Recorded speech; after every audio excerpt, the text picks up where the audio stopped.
There's a lot of people pointing out what's wrong with horse sport without necessarily wanting to stop it.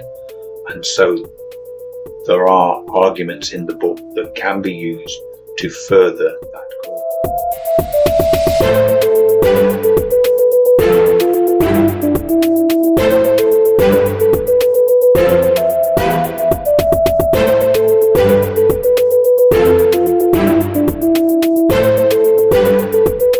Good afternoon and welcome to Harveywetdog, where today we're continuing our blogs on the subject of social license, and in particular my response to this book, I Can't Watch Anymore.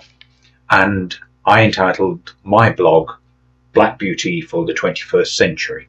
Now if you read my blog, you'll see that I came to the conclusion that I found the book challenging, informative and educational. There's a lot in there about the ecological needs of the horse. Now, if you look at the cover of the book, it claims that it's made the case for dropping equestrian from the Olympic Games. I didn't feel that that case was made, and I gave 3 reasons for this that I set out in the blog. Namely, I felt the arguments were quite naive. There was some contradictory messaging going on, and ultimately I felt that the book was inconclusive. Came up with this paragraph: you cannot claim to have made an ethical, evidence-based case for the cessation of equestrian within the Olympics if you haven't provided evidence that the outcome of this decision will be to the long-term benefit of horsekind in general. Of course, you can read the book yourself, you can read my blog, and you can come to your own conclusions. But that was the conclusions that I came to a year ago. And I don't think anything has really changed my mind in the year that's passed since. When I did recognise, of course, that a lot of what Julie had experienced in writing her book, I found parallels in my own experience. So I did describe her as a kindred spirit. And some of the examples I gave were villains portrayed as heroes. When you write to governing bodies but you're studiously ignored by them with your concerns. Trying to do your work but finding that you come up against people's egos, and that prevents you from doing your job as an equestrian journalist and videographer. If you read the blog, you'll see that I set out this 3-pronged attack that I believe the book sets out.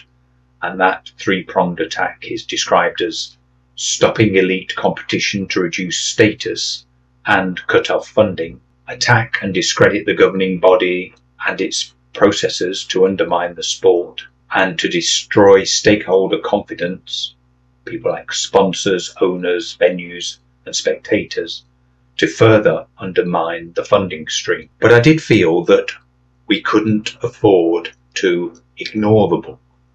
And part of the rationale I gave behind that was that back in the day, and linking again to Black Beauty, Anna Sewell wasn't a lone voice.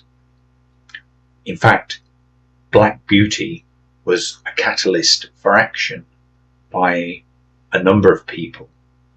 And I did feel that the same can happen again. There's a lot of people pointing out what's wrong with horse sport without necessarily wanting to stop it.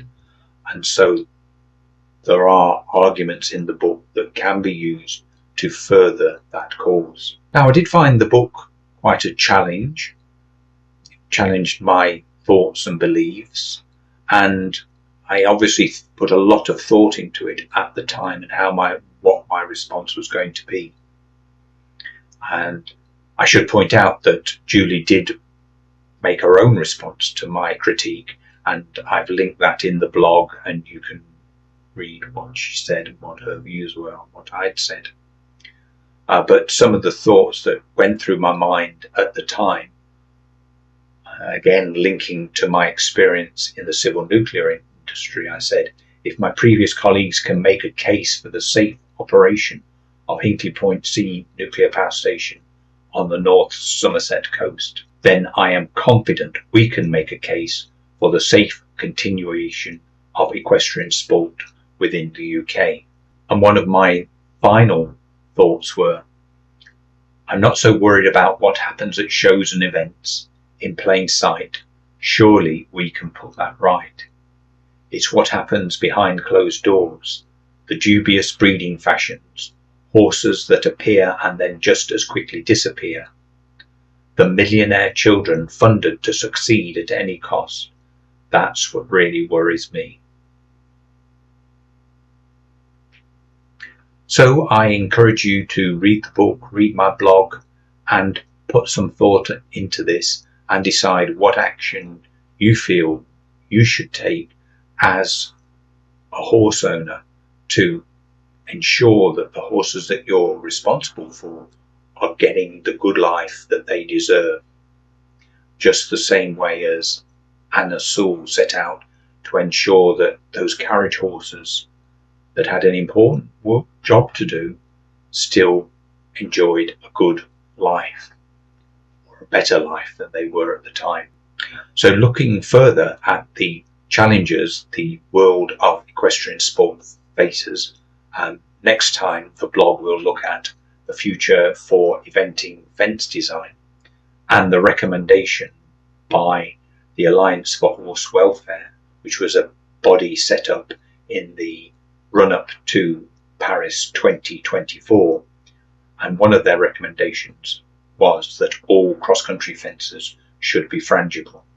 So based on my experiences in 2023, where I'd seen various horse falls and accidents with horses possibly caused by fence design, I looked at that recommendation in more detail.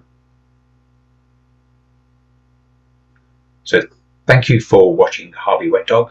Thank you for your support and your subscriptions to the channel. Keep watching the videos, please read the blogs, and I'll see you next time. Thank you.